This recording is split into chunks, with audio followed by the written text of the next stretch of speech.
A few thoughts now on the mainstream liberal media, which got the election so wrong, laying its bias bare for all to see, its outright complicity with the left for all to see. In fact, the mainstream liberal media got it so wrong that Newsweek, did this. Forced to recall its commemorative election issue because Newsweek, its design covers for both Trump and Clinton victory, well, it went haywire. The magazine's production partner shipped only the Clinton issue last week, believing she would win. She did not, by the way. 125,000 copies of Newsweek proclaiming Hillary Clinton Madam President. Nope. As a result, the Trump edition not expected to hit newsstands until next week. 125,000 collector's editions, of the magazine have been created.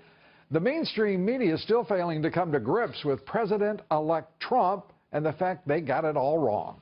The New York Times today defended their election coverage in a letter to their readers, a dwindling group, and it was an appeal for readership. Times publisher Arthur Sulzberger Jr. and executive editor Dean Baquet wrote this, quote, "We believe we reported on both candidates fairly during the presidential campaign. You can rely on the New York Times to bring the same fairness, the same level of scrutiny, the same independence to our coverage of the new president and his team," in quote. That should scare you to death. Most reasonable readers would find that statement more of the same to be frightening and not a reason to, well, continue their subscription.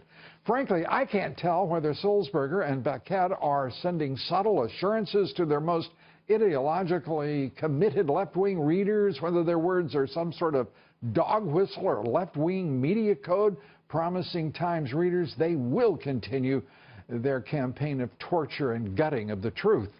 The left-wing media has thoroughly embarrassed itself throughout this campaign, this election, not only biased, but as I've said, complicit with the Democrats and the left.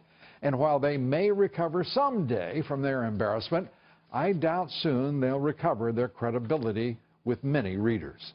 No matter what, I assure you, we will be watching them and their like very carefully, because I believe what they're practicing now is disinformation and propaganda.